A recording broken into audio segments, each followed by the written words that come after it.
Donald Trump a une autre arme, une autre option pour paralyser le régime iranien. Non seulement s'en prendre au nucléaire, on l'a dit, mais s'en prendre également à la plaque tournante du pétrole iranien, l'île de Karg. Vous la citiez, colonel, surnommée l'île du pétrole, car c'est par là que transite 90% du pétrole en Iran. Matteo, on vous retrouve.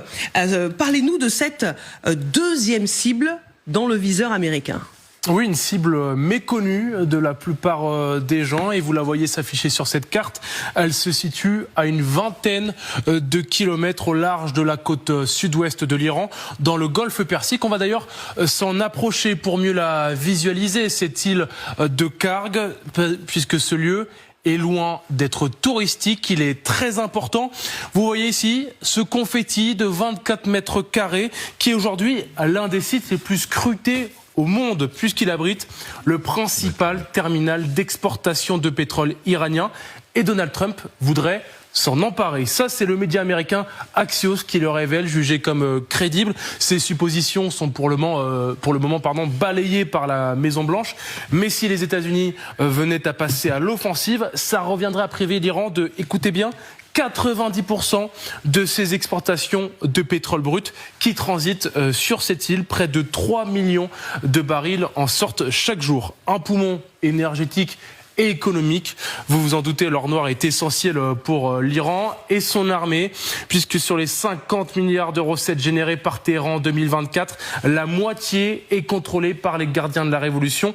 Tentons donc pour les États-Unis de s'y attaquer. Mais attention, un homme avait déjà tenté de neutraliser l'île de Karg. C'était Saddam Hussein dans les années 80. L'Iran et l'Irak étaient en guerre. Ça n'avait eu aucun impact. Et c'est en partie pour cela que les États-Unis auraient pour projet de contrôler cette île et non pas de la détruire. Merci beaucoup Matteo Ciaravino pour toutes ces explications extrêmement précieuses, travail remarquable de Matteo. Grégory Philippe, c'est pour la raison que Matteo vient d'évoquer que Donald Trump envisage l'opération, mais avec beaucoup de prudence. Oui, ce qui est intéressant dans le lien qu'on fait là cet après-midi entre les deux opérations, à savoir les 400 kilos d'uranium à récupérer quelque part en Iran et cette île de Karg, c'est que dans les deux cas, l'option qui est sur la table, ce sont des forces spéciales, des troupes commando, peut-être les forces Delta, qui mettraient le pied en Iran, d'un côté peut-être pour aller chercher l'uranium, de l'autre pour prendre possession de cette île qui, Matteo l'a très bien rappelé, est extrêmement stratégique pour l'économie du pays. Et ce à quoi il faut être très attentif, c'est que si des forces spéciales mettent un pied en sol iranien, croyez-moi qu'au Pentagone et aussi à la Maison-Blanche, tout le monde aura en tête ce qui s'est passé en 1980, où là, on n'essayait pas d'aller récupérer une île pétrolifère ou de l'uranium, mais des otages américains dans l'ambassade. Et ça s'était terminé par un fiasco total avec les hélicoptères américains qui s'étaient crashés dans le désert iranien. Et ça avait été d'abord un traumatisme pour le grand public américain, et c'est ce qui avait mené à la défaite politique de Carter.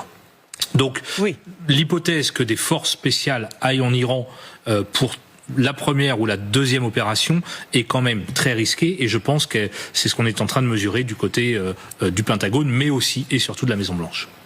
Colonel, comme le disait Grégory, il y a un lien entre les deux opérations que vous aviez déjà fait. Alors, j'ai lu que cette position, donc la position de l'île de Karg, elle est donc stratégique pour tenir le détroit d'Ormuz, bien que l'île de Karg soit bien plus au nord, dans le golfe Persique. Expliquez-nous comment, justement, les Américains, en étant présents à l'île de Karg, peuvent plus facilement récupérer ou contrôler les détroits d'Ormuz. Il y a aucun rapport entre les deux. L'île de Karg est une station-service, et les pétroliers viennent et les chargent. Ce que je veux dire simplement, c'est que dès lors que les Américains vont décider de mettre des troupes au sol, quel que soit ce niveau, force spéciale, unité aéroportée, tout ce que vous voulez, par la force des choses, il faut le faire en une seule fois.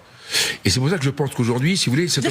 S'ils mènent une opération à Ormuz et pour contrôler l'île de pétrole, il faut que ce soit en même temps. Oui, absolument. Parce que le problème, c'est sinon il y aura une balance des forces, parce que les distances sont importantes, mais non plus pas tellement non plus. Donc très concrètement, quand ils vont s'installer sur le sol, sur la côte, très concrètement, il faut qu'ils fassent mal à l'économie iranienne en prenant l'île de Karg, qui est une île, c'est 5 km sur 5 km. C'est pas une épreuve particulière. C'est même probablement au-delà des forces spéciales. Je pense qu'une unité normale, si vous voulez, des parachutistes peut prendre cette île. Encore une fois, elle est forcément très armé, mais ça le fait. On peut arriver par différents moyens. Je pense qu'une opération aéroportée, une opération, je dirais, aéroportée ou par des hélicoptères. Mais je pense que ça se fera en même temps, parce que je veux dire que la problématique de sécurisation de la côte sud, enfin de la côte iranienne sur le Golfe Persique est déterminante. C'est la marge de manœuvre des Iraniens, parce que s'ils n'ont pas ça, qu'est-ce qu'ils font? Et c'est pour ça que le problème est le suivant, c'est que on va le relier au nucléaire. Cette opération, il faut noyer l'opération nucléaire où vous avez des gens qui vont aller au cœur du pays. Il faut la noyer dans une opération terrestre beaucoup plus large qui va animer le dispositif. En fait, c'est une opération de déception qui va faire mal aux Iraniens et ils auront moins de temps de gérer l'opération des commandos qui vont chercher les 400 kilos de uranium enrichi, sachant qu'ils sont divisés en deux. J'imagine que, supposons, ça sur des usines, Ispahan, Natanz, enfin, il y a toute une série il y a des centaines de kilomètres. Donc, c'est 2 opérations en même temps, voire 3 ou 4. Vous vous rendez compte? Donc, il y a une opération préliminaire de renseignement qu'il faut avoir. Hors de question d'y aller, comme vous le disiez fort justement, d'y aller comme ça au doigt mouillé. Ça c'est pas possible. Par contre, l'opération terrestre, elle vise en fait à faire quoi?